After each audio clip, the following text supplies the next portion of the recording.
Class 12 Physics Chapter 6 EMI Electromagnetic Induction. Here you will study generator, dynamo or generator. Dynamo, this is based on Faraday's law of electromagnetic induction. Based on electromagnetic induction. Electromagnetic induction क्या है? Coil और magnet के movement से coil में electricity produce होता है. यानी dynamo क्या है? Dynamo is device machine which gives induced current, which gives current, okay, which supplies current AC or DC. There are two types of dynamo, AC generator और AC dynamo, और here DC generator और DC dynamo. दोनों dynamo का, दोनों generator का principal same है. क्या है प्रिंसिपल दोनों का? Based on EMI, electromagnetic induction. यानी डायनेमो क्या है? Device in which mechanical energy is converted into electrical energy. Mechanical energy is converted into electrical energy. यानी एक कॉइल जो है मैग्नेटिक फील्ड में रोटेट करते हैं, इस कॉइल में induced EMF, induced current produce हो जाता है. तो ये हमारा जनरेटर है. कोर्स में क्या है? एसी जनरेटर है.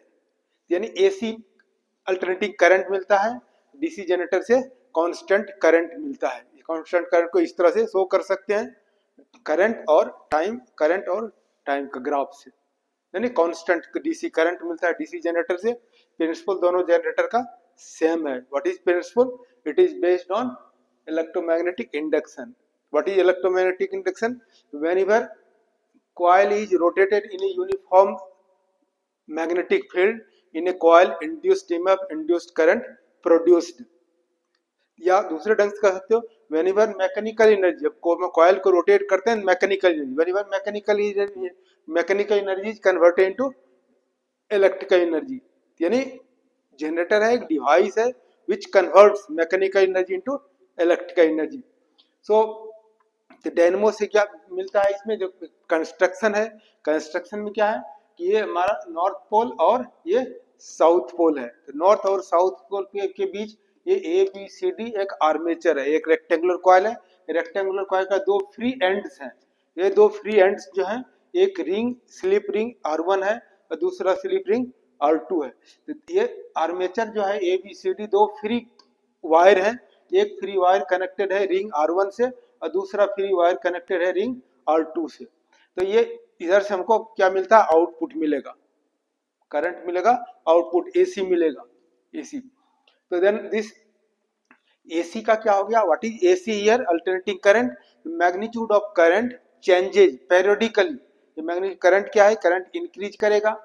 क्या होगा? Peak value of current I not क्या होगा? Peak value of current. Current decreases. Current क्या होगा? 0. Again current increases and current peak value of current minus I naught. और इस तरह से t टाइम में positive half cycle, negative half cycle. Again it will repeat again and again. What is alternating current? What is AC? The magnitude of current changes periodically at equal interval of time with time. meaning there is variation of current changes periodically, maximum positive, minimum positive, maximum, इस तरह से. और India में जो generator है वो frequency कितना हो गया? 50 हर्ज. और यूएसए में जो है जनरेटर, उसका फ्रीक्वेंसी क्या है? 60 हर्ज. तो यहाँ से जो इसका ये मैक्सिमम पीक वैल्यू कितना हो गया? I naught is equal to I naught sine omega T. और ये E is equal to E naught sine omega T. E क्या है? Induced EMF. E क्या है? E नॉट क्या है? Maximum peak value of voltage, peak value of alternating EMF. और ये इसमें मिलेगा मैक्सिमम E नॉट जो है, E नॉट इजिकल टू कितना होगा? E naught is equal to N क्या होगा? Number of turns of the coil. और B क्या है? Magnetic field. A क्या है? Area of the coil. Omega क्या है? Angular velocity. So we are getting positive half, negative half cycle. तो ये आर्मेचर हो गया. ABC कंस्ट्रक्शन क्या होगा? नॉर्थ पोल, साउथ पोल, इसके बीच ये आर्मेचर ABCD एक rectangular coil. Free end, one end is connected to the slip ring R1, other end R2 से है. और ये कार्बन ब्रश है B1 B2. Then this whenever coil is rotated in a uniform magnetic field with coil R1 R2 also rotated, B1 B2 carbon brushes fixed with the base of the generator.